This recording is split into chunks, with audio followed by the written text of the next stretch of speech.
El principio del monoteísmo, si nos queremos ir a la raíz de cómo poder ser realmente monoteístas, es entender y comprender el verdadero valor que tenemos como seres humanos. No somos poca cosa, no somos chiquitos, tenemos que tener humildad y ver lo pequeños que somos, pero realmente al mismo tiempo entender la grandeza que tenemos y que nos podemos relacionar con el creador del universo de manera directa.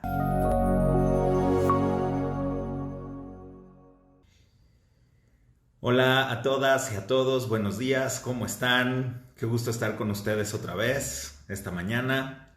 Hace algunas semanas les propuse un tema que me parece un tema extremadamente importante y creo que es un tema que requiere muchísima concentración para poderlo entender. La verdad dudé si hablar de este tema porque cuando no tengo al público enfrente de mí y hablo de este tipo de temas, me queda la sensación de que es posible que alguien se quede con dudas y yo no se las pueda responder. Entonces vamos a tratar de que si tenemos preguntas las podamos solucionar en el chat, quizás al final de la clase. Pero ¿de qué tema estoy hablando? Vamos a hablar acerca de qué es el monoteísmo. ¿Cómo concibe el judaísmo a Dios? ¿Qué es el monoteísmo? Nosotros, así como cuando hablamos del alma, entendemos o pensamos que sabemos de qué se trata y realmente quizás nunca lo hemos reflexionado, nunca hemos profundizado en el tema. Podemos pensar que entendemos perfectamente qué significa ser monoteísta y al final quizás no entendemos lo que significa el monoteísmo en verdad. Todavía esta mañana estaba yo pensando en qué formato darle. Hay material para hacer 3, 4 clases.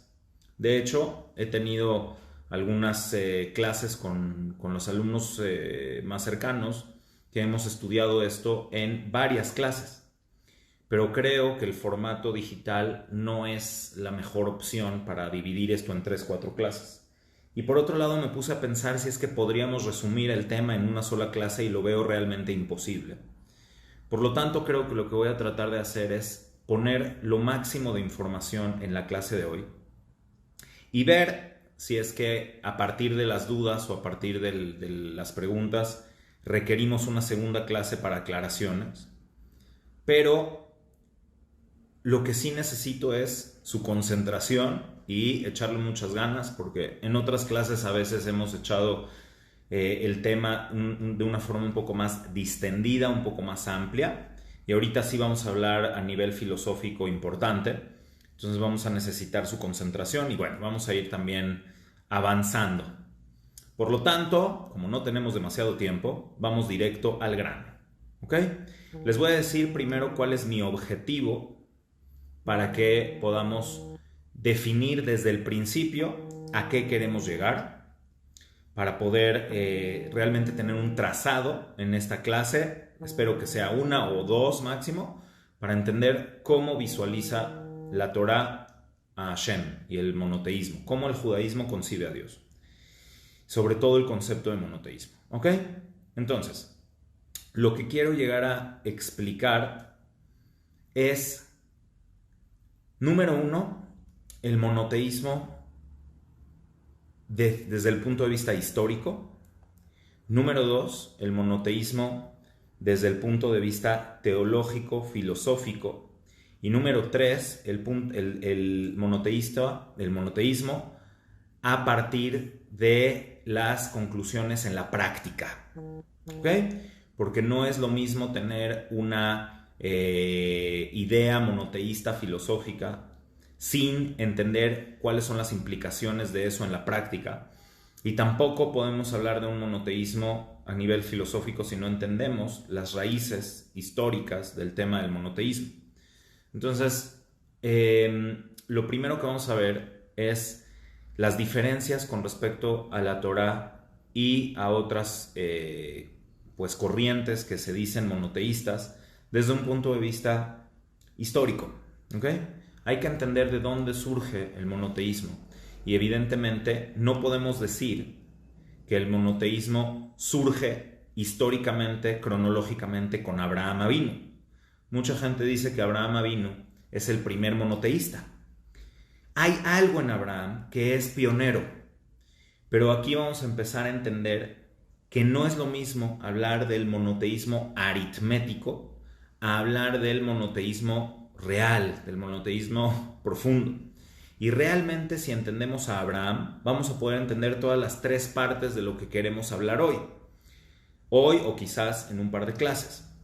Pero no me puedo centrar solamente en la base de pensar en Abraham, ¿ok? Hay que llegar a definir, quizás al final de todo, cuál es la gran innovación de Abraham. ¿Por qué nosotros decimos que el monoteísmo, o que el judaísmo, o que la idea del judaísmo surge en Abraham? Ya había monoteístas antes, ya había gente que creía en Dios antes. Estaba, por supuesto, Noah, estaba, por supuesto, Shem.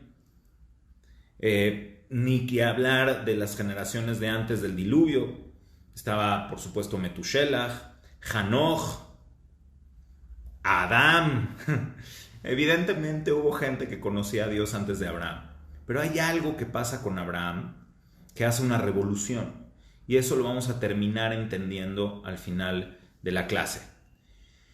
Quiero nada más subrayar aquí un punto importante, ¿sí? El monoteísmo es de alguna forma lo natural, lo lógico.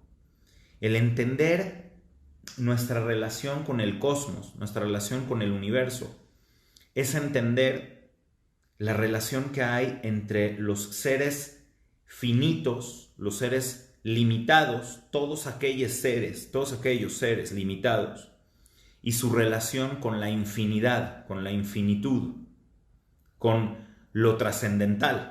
Por lo tanto, la lógica es que todo aquello que es mortal, finito, que tiene un principio y un fin, aquello que es inmanente a esta creación limitada, todo se encuentra en un solo grupo de las cosas que están limitadas, de lo cual no es perfecto, de lo cual no es trascendental, es inmanente.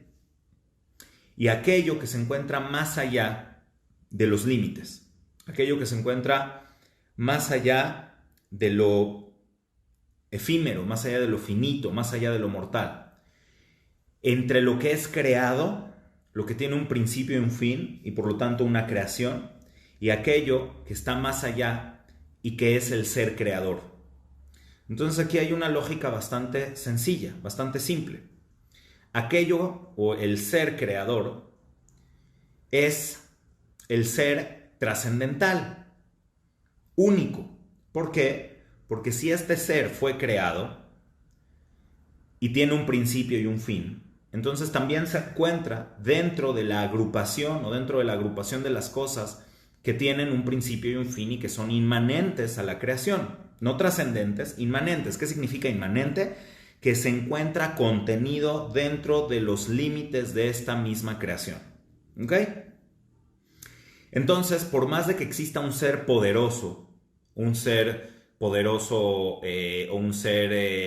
con muchísima fuerza, al cual se le puede llegar a atribuir algún tipo de, si existiera, ¿no? No estoy diciendo que existe, pero si existiera algún tipo de modificación cósmica cuyas fuerzas fueran capaces de modificar algo en la naturaleza, en el momento en el que estamos hablando de un ser limitado, que tiene un principio y un fin, no estamos hablando del creador, no estamos hablando de el ser.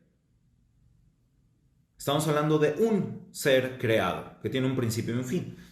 Entonces no importa qué tan poderoso sea, sigue siendo una idea finita, limitada. Por lo tanto, no es el creador, por lo tanto, no es el ser trascendental.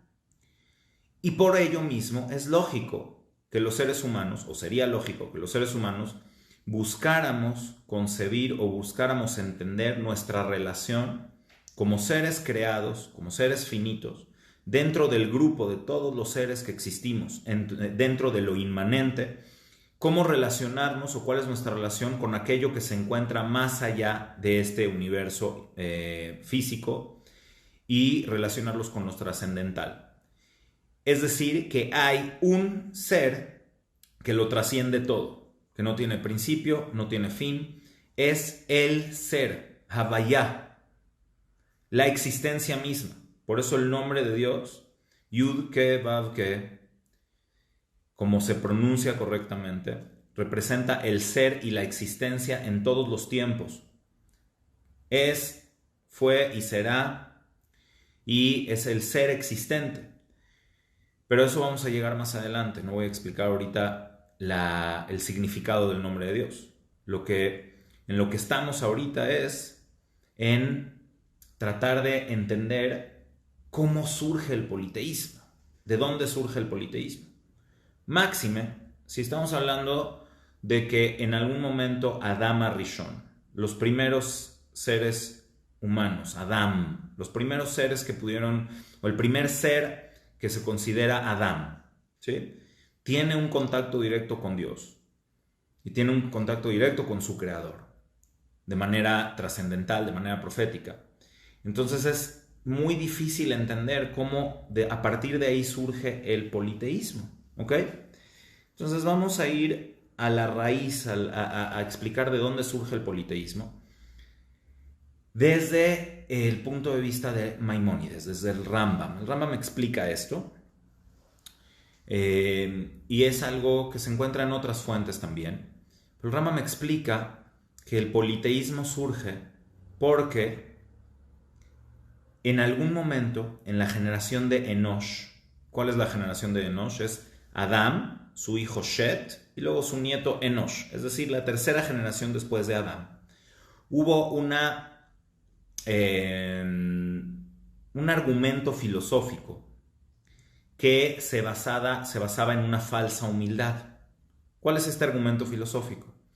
El decir que los seres humanos somos demasiado poca cosa como para que el propio creador del universo quiera o le interese relacionarse con nosotros, o que de alguna forma el propio creador del universo tenga un interés en relacionarse con una criatura tan ínfima como el ser humano, y por lo tanto es muy probable que haya creado una serie de poderes trascendentales, o de poderes no trascendentales, sino de poderes elevados, a los cuales les podemos llamar malajim, ángeles. Vamos a llamarles ángeles en este momento, solamente para facilitar el tema.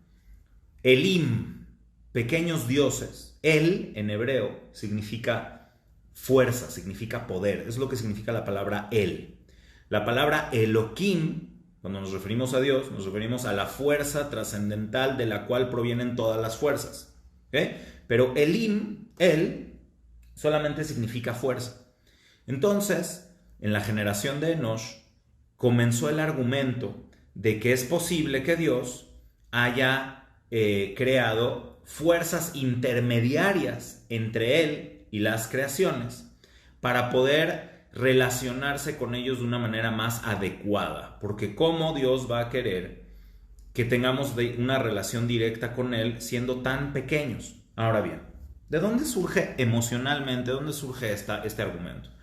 El argumento surge de una necesidad humana de escondernos, y esto realmente viene de Adam Rishon, del primer ser humano.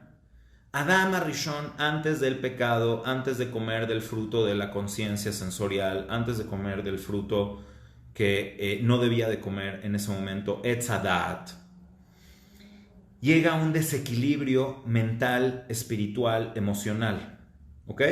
Y lo primero que hace es esconderse. Para hablar del tema de Adam Rishon se necesita una clase entera, ya he dado varias veces esa clase. Pueden encontrar un poco en el canal también de YouTube lo que pasa con Adam Rishon, pero no es el tema. Solo quiero rescatar que Adam tiene que esconderse, ¿sí? Porque en el momento en el que falla, en el momento en el que genera el desequilibrio interno, Adam va a cometer más pecados. No es la última vez, solo fue la primera, pero no es la última vez que vamos a cometer pecados y no es la última vez que vamos a cometer errores.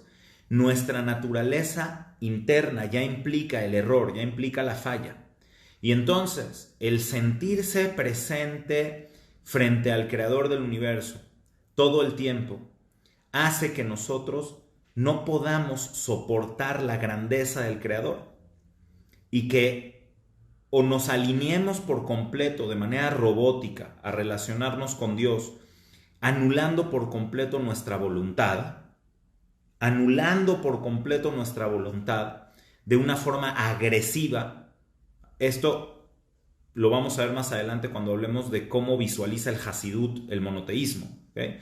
Pero hay una cosa que se llama Bitul Ayesh, la anulación del haber, la anulación del yo, la anulación absoluta del ser como individuo. Se llama Bitul Ayesh. Si esto se maneja de manera agresiva, entonces hay un choque durísimo en el ser humano internamente. Hay una incapacidad de soportar la presencia divina con todo su poder, con toda su fuerza. Y hay una necesidad inmediata de esconderse. Entonces, ¿qué es lo que hizo Adán? Se esconde. Y escucha la voz de Dios todavía en el Gan Eden, antes de la expulsión, que le dice, Ayeka, ¿dónde estás? Y esta interpretación, esta pregunta, no significa que Dios no sabe dónde está. Significa que Adán interpreta en su mente que Dios lo puede estar buscando sin encontrarlo. Aquí ya hay una cierta negación del ser absoluto. Y entonces Adán se esconde y se tapa, se cubre. Adán y Javá se cubren con las hojas de la higuera, que por cierto, por eso hay opiniones que dicen que el pecado fue con la fruta del higo, pero no es el tema. Porque necesita entonces el ser humano esconderse. No podemos estar en presencia del ser creador, en absoluta presencia del ser creador y subsistir. Esa necesidad de esconderse es la razón por la cual Dios expulsa a Adán del Gan Eden. El Gan Eden es una dimensión.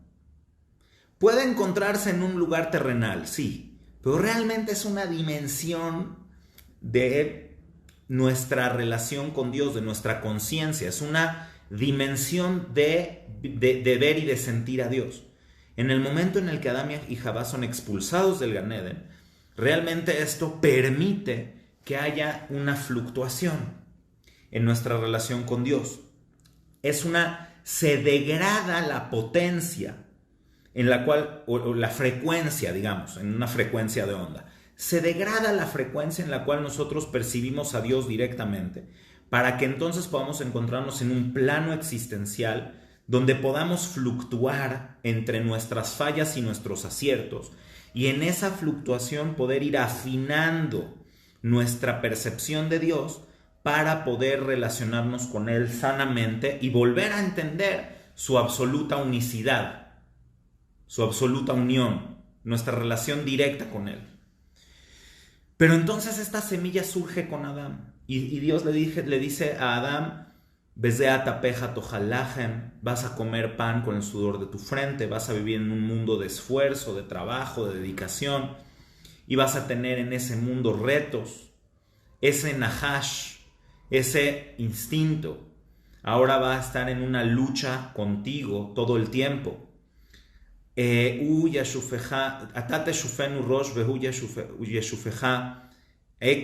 Bueno, así es como sería del ser humano, pero cuando Dios le habló a la serpiente, o a él serpiente, le dijo, él te va a pisar en la cabeza y tú le vas a pisar el talón. Akev es la conducta, el talón es la conducta humana, la conducta simple del ser humano. Lo que pisamos con los talones, lo que hacemos al caminar y ni siquiera darnos cuenta porque no tenemos conciencia de hacerlo. Entonces por ahí es por donde nos muerde el nahash, pero el nahash ya se encuentra en esta dimensión.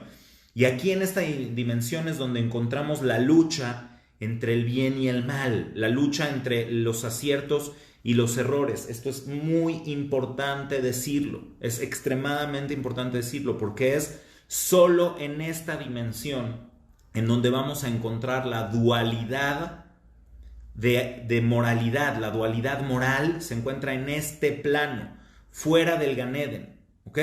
y es algo muy real, es algo que se encuentra en este plano de la existencia, y es esta dualidad entre los aciertos y los errores, entre nuestra voluntad de ocultarnos de Hashem y nuestro deseo de encontrar a Hashem, lo que nos lleva al politeísmo, lo que nos lleva a la dualidad teológica. Y una vez que hay dualidad, el politeísmo es una realidad de facto. Aunque nos digamos monoteístas, el politeísmo se convierte en una realidad posible, probable. Aunque nos digamos monoteístas desde el punto de vista filosófico, podemos actuar en nuestra vida constante, continua, de manera dualista. Y esa es la dualidad moral. Para hablar de todo esto, nos vamos a basar en dos fuentes. Nos vamos a basar en el Kol HaNevuah de Rav David Cohen, el Nazir de Yerushalayim. Es un gran libro. Y nos vamos a basar también en un libro que se llama Kabbalat HaRe'ayah. La Kabbalah según Rav Abraham Yitzhak Cohen Cook. Es un libro buenísimo que de recién publicación, que hizo el autor, se llama Yosef Avivi, que es un gran investigador de los conceptos filosóficos de la Kabbalah. Es un libro de 4 tomos, es una enciclopedia de hecho. También tiene un libro sobre la Kabbalah del Arizal. En fin, el autor es Yosef Avivi, pero se basa 100% en las fuentes de Rav Kook, de Rav Abraham Yitzhak Cohen Cook, que sin duda es una de las fuentes más valiosas que tenemos para comprender lo que significa el verdadero monoteísmo, basados todos ellos en el Pardes Rimonim de Rabbi Moshe Cordovero, y como se los he dicho en otras ocasiones, también mucho en el libro de Or Hashem de se me fue ahorita el autor de Or Hashem. Ay, Dios mío, ¿cómo puede ser que se me fue ahorita? No es de Rabbi Yosef Chikatela, me estoy confundiendo. Se los dije la semana pasada. El autor de Or Hashem, Rav Hasdai Kreskas, perdón, ¿ok? ¿Por qué digo todo esto? Porque hay gente que piensa que hay una dicotomía entre la filosofía y la filosofía cabalística sefaradí y la filosofía y la Kabbalah ashkenazí. No hay tal, vienen de las mismas fuentes, ¿sí? Solamente que fueron desarrollados en diversos lugares. Porque es un poco frustrante para mí que me digan, es que tú estás enseñando la Torah o las cosas de acuerdo a los sabios ashkenazim. Es una sola Torah. No hay Torah sefaradí y Torah ashkenazí. Por favor, ¿ok? Pero de todas formas todo viene de la misma fuente. En este caso ya les di cuál es la fuente de todo lo que estamos diciendo el día de hoy. ¿Por qué? Porque siempre mi bibliografía es importantísima podérselas decir. Si no, entonces estamos navegando sin una certeza. Entonces, ya que sabemos de dónde estamos hablando, tenemos que entender que la negación de la presencia divina surge de la realidad limitada del ser humano y que no nos podemos confrontar plenamente con la idea de que estamos frente al Creador todo el tiempo y de que Él tiene una relación personal con nosotros. Y esta incapacidad de visualizarnos a ese nivel de grandeza nos lleva a las argumentaciones de falsa modestia, de falsa humildad, en las cuales nosotros decimos que seguramente Dios no quiere relacionarse directamente con nosotros, porque nos conocemos y sabemos que en el momento en el que estamos cometiendo un pecado, en el momento en el que estamos cometiendo un error, que estamos hablando mal, no queremos estar en presencia de Dios. Y al momento de no querer estar en presencia de Dios, tratamos de encontrar una solución de muy baja calidad, en decir, es que Dios se relaciona con nosotros a través de los grandes poderes que creó. Y estos poderes eventualmente pueden ser manipulables o pueden ser sobornables. Estos son las primeras deidades que creó la humanidad, ¿sí? Estas fuerzas cósmicas como el calor y el frío, el sol y la lluvia, todas estas fuerzas del cosmos que están en la naturaleza son de las cuales surge el paganismo, basado en la idea de que para relacionarse con el ser creador, con el máximo ser creador, tenemos primero que relacionarnos con estos pequeños seres que Él creó, que los vemos, que existen, el fuego y el agua, vemos que existen el frío y el calor, vemos que existe, pues sí, todo esto que es dualismo y por eso podemos ver también en las antiguas religiones semíticas, aquí vamos a ver algo muy importante, porque aquí se va a ver esta degradación tal cual como la testifica el Rambam. Si nosotros vemos la historia de las religiones semitas,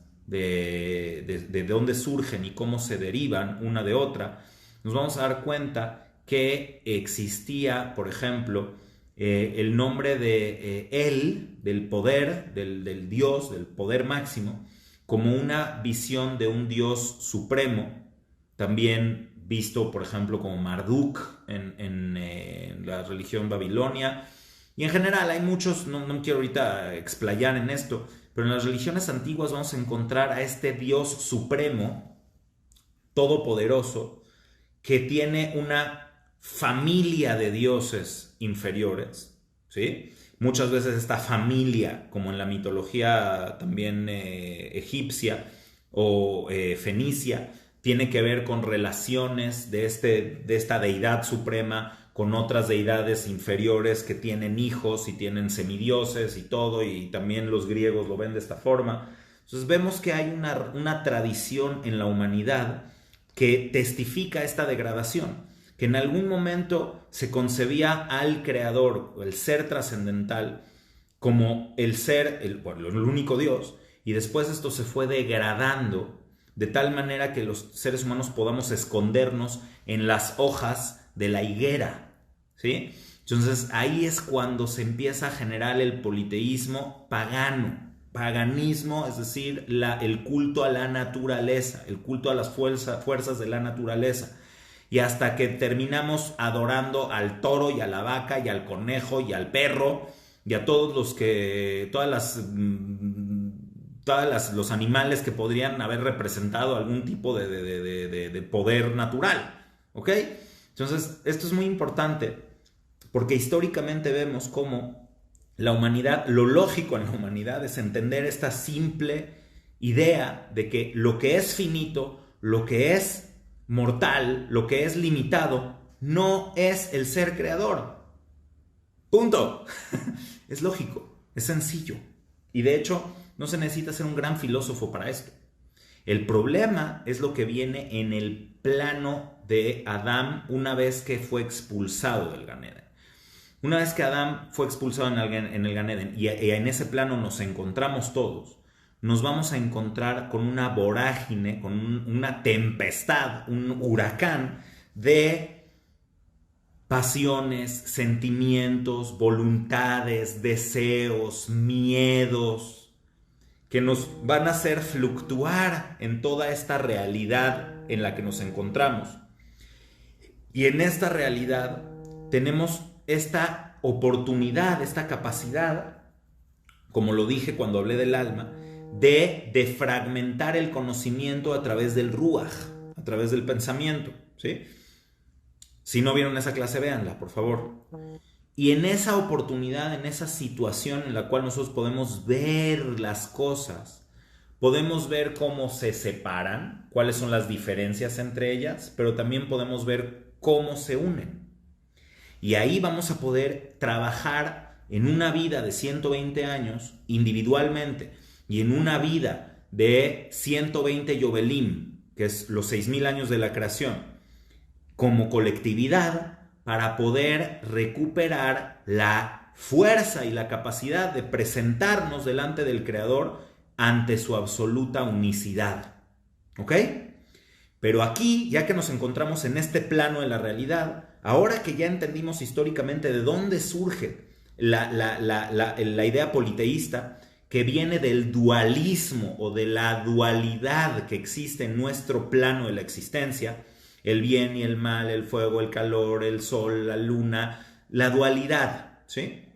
Entonces nosotros nos encontramos en esa fluctuación y en esa fluctuación nos encontramos en una lucha y a veces esa lucha nos hace equivocarnos y nos hace pensar que toda la lucha viene del creador mismo o de varias deidades que están en pugna o están en lucha.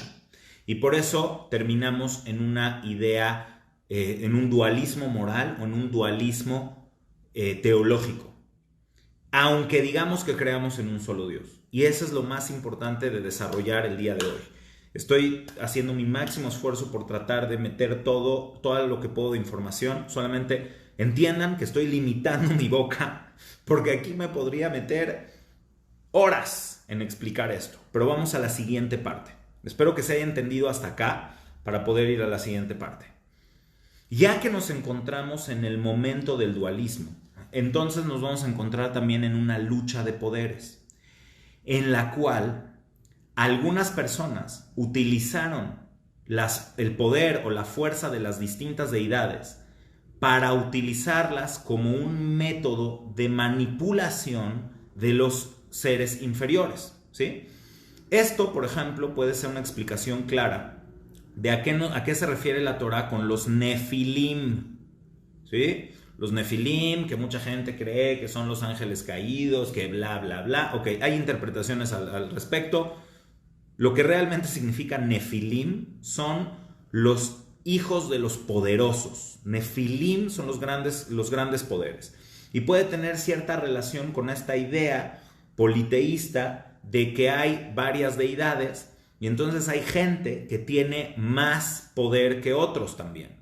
Y de ahí también, por ejemplo, surge la apoteosis. La apoteosis es decir que hay un dios hombre o un hombre dios. Eso es una cosa que viene de esta idea de que se puede encarnar Osiris, ¿sí? Se puede encarnar en el faraón, ¿ok? De ahí surge, de ahí viene esto, de que Osiris se puede encarnar en el faraón. ¿Por qué? Porque simplemente el poder denota deificación.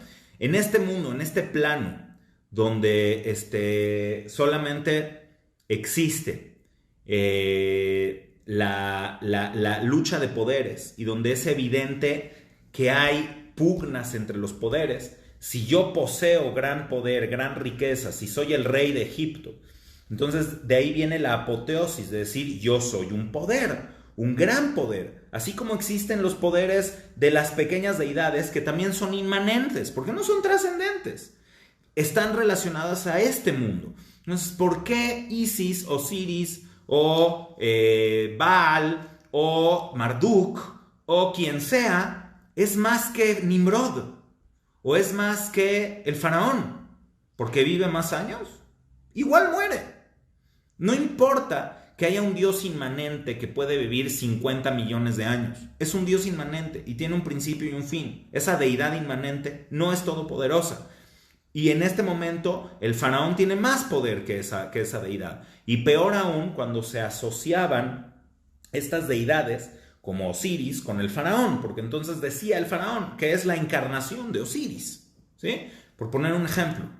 Entonces, esto se va repitiendo y se va repitiendo y se va repitiendo, porque entonces los seres humanos utilizan esta pugna de los poderes de la naturaleza para entonces también hacer la guerra entre ellos y para declarar su supremacía sobre los demás, sobre otros.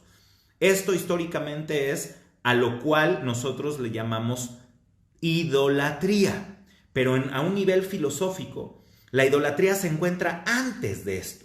La idolatría o el politeísmo se encuentra en el momento en el cual el ser humano se considera demasiado poca cosa como para poder estar en una relación directa con su creador, ¿ok?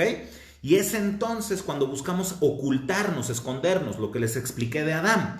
Pero en ese paso es donde empieza la negación de Hashem, la negación absoluta de Hashem. Cuando llegamos a este punto donde los poderes están en pugna, ya es algo mucho más burdo, es algo mucho más de manipulación, ¿ok? Entonces, en la absoluta antigüedad, ¿sí?, de la humanidad, al borde de las civilizaciones, los seres humanos utilizaban la pugna de las fuerzas de la naturaleza para hacer una pugna entre los humanos mismos.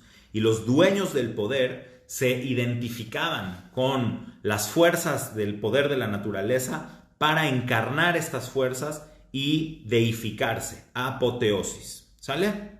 Ahora, mucho ojo, mucho cuidado.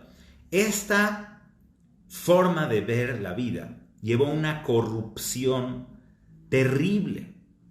Una corrupción y una maldad durísima. ¿Sí? Desde la Torre de Babel, cuando se le declaró la guerra al Creador, etcétera, que si me meto ahí me aviento 20 minutos, pero entiéndanme, desde ese punto hasta más o menos el momento de la redención de los hebreos de Egipto, donde aquí hay un cambio muy importante, el politeísmo cada vez era mayor corrupción, porque era solamente como comprar el poder. Y el ser humano ya se encontraba a una lejanía enorme de la relación con el verdadero creador, con el creador. Simplemente la religión ya se había convertido en un instrumento de poder.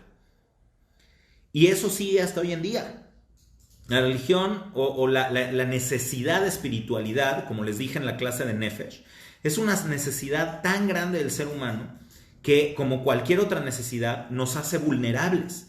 Y quien sabe aprovechar esa vulnerabilidad nos puede manipular y nos puede utilizar hasta para que le entreguemos nuestra propia vida. Y eso es lo que ha hecho el politeísmo desde siempre, ¿sí?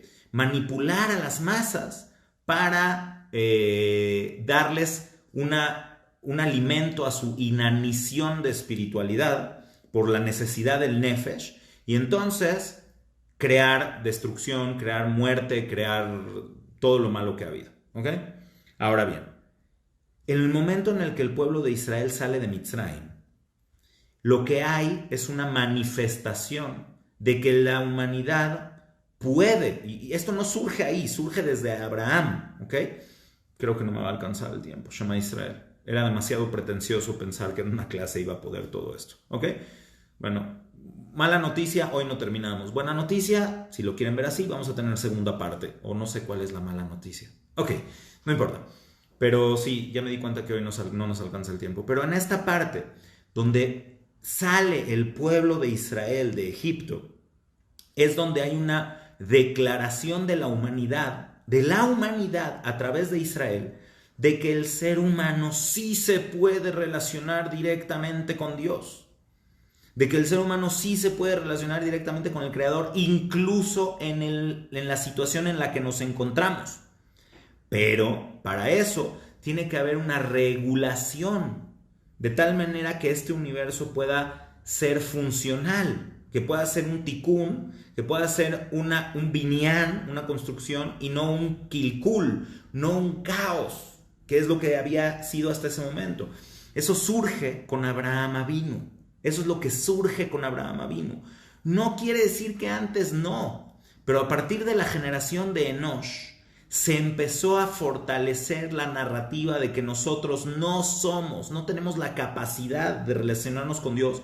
¿Por qué? Porque nos da vergüenza, porque queremos ocultarnos, porque el día que nos portamos mal, es más fácil decir yo soy chiquito y Dios es demasiado grande, Dios está en las alturas y yo estoy aquí, Dios es el ojo que todo lo ve en la altura de la pirámide y yo estoy hasta acá abajo, y entonces yo me voy a esconder y de tal manera que me voy a sentir menos vulnerable, pero realmente me estoy haciendo mucho más vulnerable, porque entonces al no relacionarme con Dios voy a ser manipulado por esos conceptos de deidades, o por el faraón que encarnó a Isis, o por Marduk, o por Nimrod, o por quien sea que diga que es el que representa a la deidad en este mundo, y entonces me va a aplastar. ¿Eh? La idea de Abraham, la verdadera revolución de Abraham, tiene que ver con la capacidad de vernos como un eje unificador en el universo. El ser humano, tan chiquito que es, pero tan grandioso al mismo tiempo, es el que puede generar la unificación de todas estas fuerzas que aparentemente se contradicen y aparentemente están en pugna, pero lo que realmente define Abraham es que a través del ser humano dependiendo de lo que el ser humano pueda hacer, todas estas fuerzas que hay en la naturaleza se complementan y demuestran la unicidad de la creación como un medio para que el ser humano transite en este plano de la existencia y se conecte con su creador. Ese es Abraham Avinu, ¿sí? Al negar, cuando Abraham Avinu rompe los ídolos, ¿sí? Rompe los ídolos de su padre, ¿ok? Esto que es un midrash, no está en la Torah, es un midrash, pero no por ser un midrash quiere decir que históricamente no haya sucedido. Lo que pasa es que si sucedió históricamente o no sucedió históricamente, es una interpretación, el midrash, de una forma sencilla de explicar la grandeza de Abraham, ¿sí? El midrash nos cuenta que un día Abraham estaba en la tienda de su padre Terach y veía que estaban ahí los dioses hechos, las deidades, los tótems, los idolitos hechos de madera y de barro y de cerámica y de metales, y que tenían sus precios, y que había ídolos grandes y ídolos chicos. Y de repente llegó un señor viejito, un anciano de 90 años, y dijo: quiero por favor que me vendas un ídolo para la salud. Y Abraham le dijo: mira, bueno, el mejor ídolo que tengo para la salud es este que está acá, es muy poderoso. ¿Cuánto cuesta? Bueno, pues mira, hay varias versiones. Tenemos la versión de barro, tenemos la versión de madera, que es más duradera, tenemos la versión de metal, pero en la de metal tenemos la de bronce y tenemos la de plata y la de oro. Hay precios, ¿cuál gusta a usted? No, pues la verdad es que necesito mucho la salud, entonces voy a hacer una inversión muy grande, necesito rezarle con todo para que vea que yo sí estoy dispuesto a sacrificarle lo mejor que tengo. Entonces ya llegaron al precio. Bueno, el de oro está muy caro, ya le estoy echando sal y pimienta, ¿sí? No es así el midrash. El midrash solamente dice que el viejito quería un ídolo, y Abraham le dio el ídolo y le dijo, ya cuando llegaron al precio, y a todo le dijo: oye, nada más tengo una pregunta, ¿cuántos años tienes? Pues 90. Es que, ¿sabes qué? Creo que no te va a funcionar el ídolo, porque yo lo saqué del horno ayer. O sea, no creo que tenga la fuerza para curarte a ti. Yo creo que necesitas encontrar un ídolo que haya existido desde antes de que tú nacieras. Y lo empezó a revolver, le empezó a revolver el cerebro, con que entonces y el señor salió ahí todo enojado a denunciar a Abraham, que está loco. Pero además Abraham, cuando su padre le encargó la tienda, dijo: a ver, ¿cuál es el dios más poderoso aquí? El grandote, ¿no? Marduk. Vamos a ponerle un mazo a Marduk. Y agarró un mazo y rompió todos los otros ídolos de barro. Cuando regresó el papá del súper, regresó del mercado y dijo: ¿qué es este desastre? Dijo: no, papá, perdón, es que fíjate que yo le hice una ofrenda, le puse un poquito de arroz a ese dios chiquito que hicimos ayer. Pero ese dios chiquito, pues como no era tan poderoso, vino el otro y lo rompió. Pero entonces vino el otro y lo rompió hasta que llegó Marduk, que es el más poderoso de todos, y fue y rompió a todos, y pues se quedó con el arroz porque es el más poderoso, y entonces ya mejor nada más vamos a vender a este y a los demás ya no, ¿sí? Pónganle Marduk, pónganle Baal, pónganle él, pónganle como quieran, ¿sí? El más poderoso de la familia. Entonces llega y le da a Terach, le dice: te voy a soltar una cachetada, ¿qué estás haciendo? ¿Sí? Estás arruinando el negocio. Entonces Abraham le está diciendo: escucha lo que estás diciendo, estamos vendiendo barro, aquí no hay nada. ¿Okay? Pero entonces, ¿qué quiere decir? A nivel filosófico profundo, lo que está diciendo Abraham es de que ninguna de estas fuerzas inmanentes a la naturaleza se le puede atribuir poder alguno. Tendrán fuerza de una manera parcial, pero no son nada si no tienen la otra fuerza que las equilibra y que las mantiene en una unión. Las fuerzas destructivas del universo, lo que deberían de haber creado, o más bien lo que deberían de haber hecho, o el resultado de estas fuerzas, es la destrucción total del mundo. Y el mundo no se destruye todavía, el mundo sigue en un equilibrio. ¿Qué es lo que equilibra esas fuerzas? Que hay una sabiduría trascendental que no es inmanente a este universo, que creó todas estas fuerzas y las mantiene en un equilibrio. Entonces lo que Abraham está innovando es la capacidad de ver cómo todas estas fuerzas se conectan entre sí y generan la unión, no la división, la unión. Y entonces le dice a Abraham a Terach: date cuenta que esto es una manipulación por Dios.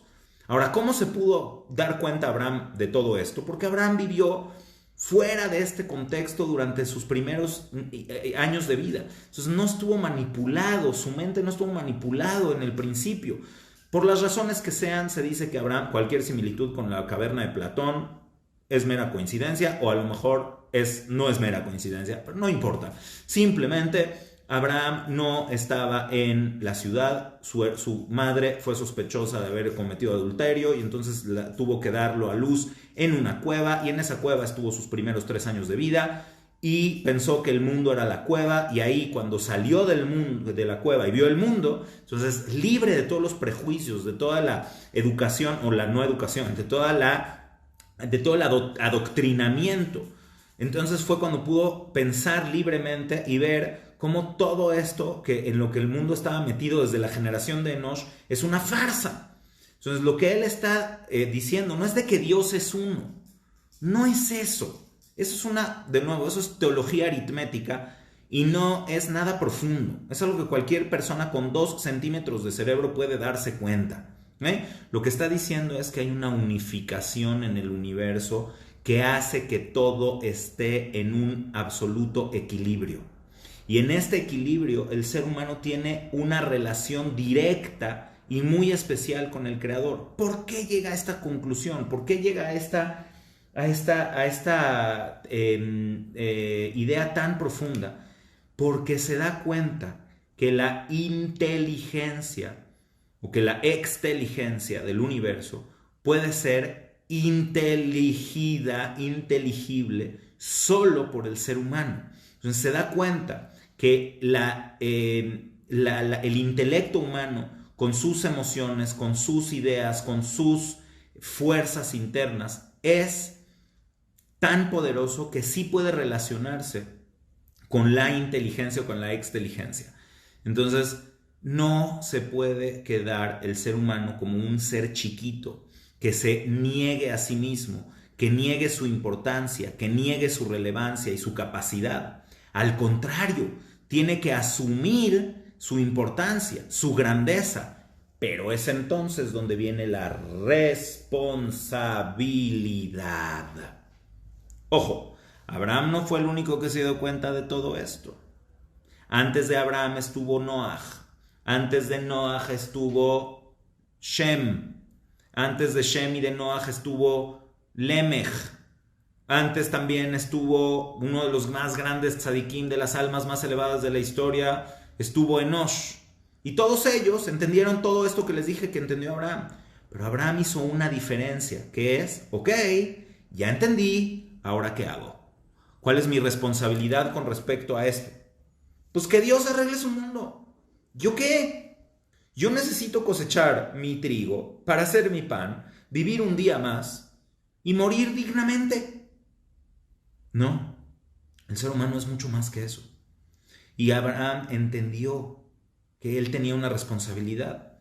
¿Y por qué Abraham es elegido por Dios para ser este ser que a partir de él, Abraham, Isaac y Jacob, se crea el concepto de Israel? O más bien, no se crea, el concepto de Israel existía desde antes, pero se toma el concepto de Israel por la capacidad de asumir la responsabilidad. Entonces, ¿qué me toca hacer? Oye, ¿y relacionarte con Dios directo es peligroso? Probablemente sí, pero no es menos peligroso que tratar de negarlo. No es menos peligroso que tratar de esconderse en una hoja de higuera, cubriéndose la vergüenza, ¿sí? La vergüenza no es nada más la desnudez. La vergüenza es lo que les dije al principio, es la incapacidad de relacionarse con Dios. Ahora, hay todo un proceso de cómo nos vamos a relacionar con Dios para poder decir que estamos relacionándonos de manera monoteísta. Porque hasta acá, si lo vemos desde un punto filosófico, ¡qué padre! Pero en la realidad, hasta que no llevemos esto a la práctica, no vamos a poder decir que nos conducimos en este mundo de una manera monoteísta, monista, unificadora. Ihud. No estamos creando Ihud en el mundo todavía, ¿sí? Porque mientras sigamos viviendo en un dualismo moral, en este mundo existe el dualismo moral. Porque hay bien y hay mal, porque está el Nahash ya implantado en esta realidad. Y el Nahash está dentro de nosotros mismos y existe un Yetzer Hará. Pero mientras nos quedemos solamente en esta pugna, en esta lucha del bien y el mal, tratando de vencer al mal, de alguna forma solamente le estamos dando de manera infantil más poder al mal. ¿Ok? Esto es algo muy delicado y es lo que realmente define lo que es el monoteísmo. Pero apenas estamos empezando. Yo creo que hoy solamente pude cubrir la parte histórica. De verdad fui muy pretencioso al pensar que hoy iba a lograr ir más allá de esto. Pero es importante empezar por acá. ¿Ok? ¿Cuál es la raíz histórica por la cual tenemos el politeísmo, el paganismo? ¿Y cuál es el principio del monoteísmo que es? El principio del monoteísmo, si nos queremos ir a la raíz de cómo poder ser realmente monoteístas, es entender y comprender el verdadero valor que tenemos como seres humanos. No somos poca cosa, no somos chiquitos, tenemos que tener humildad y ver lo pequeños que somos, pero realmente al mismo tiempo entender la grandeza que tenemos y que nos podemos relacionar con el creador del universo de manera directa. Eso no es soberbia, eso es responsabilidad. Decir que esto es soberbia es sucumbir, rendirse ante el argumento de que somos poca cosa. Y ese es el argumento que permitió el politeísmo. Ese es el argumento que permitió que las religiones hayan sido utilizadas para manipular a las masas. Ese es el argumento que hizo que los seres humanos utilicemos lo peor que tenemos para decir que estamos haciendo las cosas en nombre de Dios. Esa es la raíz de decir somos poca cosa. Porque lo que queremos decir realmente es no es mi responsabilidad. Al decir soy poca cosa, lo que quiero decir es no es mi responsabilidad. Y eso es lo que revienta este universo, lo que convierte esto en un caos, en tohu vabohu, y lo que nos aleja del Todopoderoso. Entonces con esto voy a terminar el día de hoy. Y bueno, vamos a tener que aventarnos otra clase por lo menos. A ver si no terminan siendo 2 más. Díganme si sí les está gustando el tema, si sí quieren seguir, si quieren dejarlo acá o si estamos revolviendo demasiado el tema filosófico, no lo sé. Necesito su feedback para saber si le seguimos, porque lo que viene es todavía más profundo, bastante más profundo. Ok, vamos a ver qué tenemos de comentarios y de preguntas. Desde Tashem. Bueno, saludos a todos los que entraron a la clase. Bueno, voy a mencionar algunos nombres simplemente porque siempre están acá. Raquel, Rafael, Leti, Julieta, Lisette, Rebeca, ¿quién más anda por aquí? Esther, Hannah, Sharon desde Miami, saludos a Miami, Gabriel, buenos días, John, Etel, qué gusto que estás por acá también tú, John, otra vez, Sara, Marlene, Estela, Israel, Dina, tal vez hacer una línea del tiempo, ok, eso sería interesante, probablemente en algún momento, pero ahorita nos tenemos que apoyar un poco nuestro conocimiento elemental. La línea del tiempo está en el libro de Bereshit, lo puedes leer, está muy, muy bueno, es una línea del tiempo bastante adecuada, son las primeras 3 parshiot de Bereshit, desde Adán hasta Abraham. Por eso se llama Génesis, por generaciones. La gente piensa que la palabra Génesis significa principio, no, la palabra Génesis significa genes, como genes de genética, porque habla de las generaciones de los hijos, Toledot. El libro de Bereshit también se conocía en la antigüedad como libro de Toldot, de las generaciones.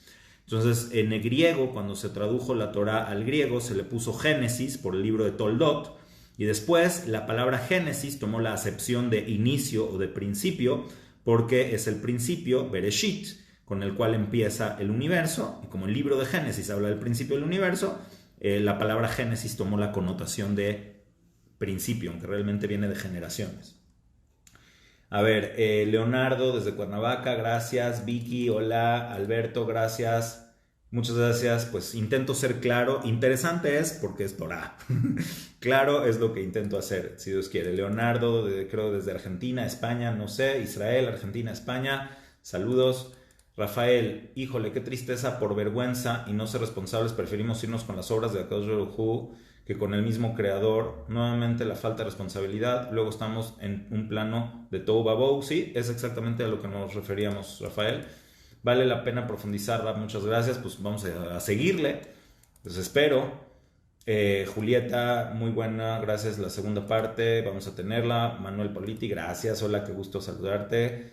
Netaniel, saludos. Leonardo, gracias. Masá, gracias. Esperamos la segunda parte, ok. Vamos a seguir. Beto, Alberto Maya, gracias. Un abrazo.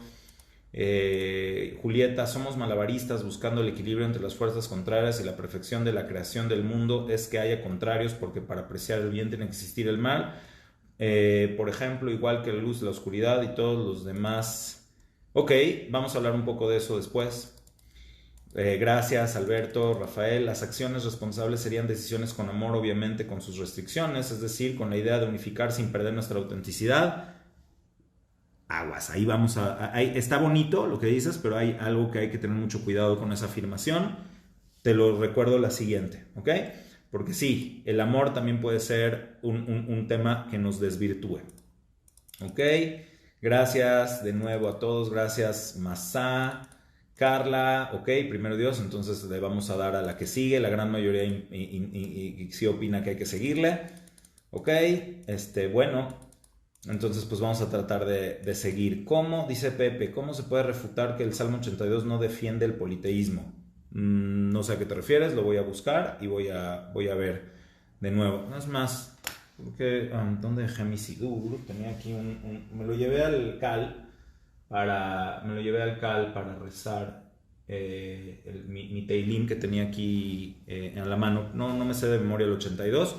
Luego le echo una revisada a ver a qué te refieres. Esther, gracias. Rivka, gracias. Lisette, gracias. Gabriel, gracias. Diana, está perfecto. Vamos a seguir. Muy bien. Buenísimo. Ok. Hanna, perfecto. Bueno, entonces creo que quedamos en que sí vamos a seguir. Y pues va a haber muchísimas preguntas, ¿ok? Daniel Capuano, ¿cómo estás? La unión depende de los polos, buscando la estabilidad. Y uno no es sin lo otro. Podemos engañarnos.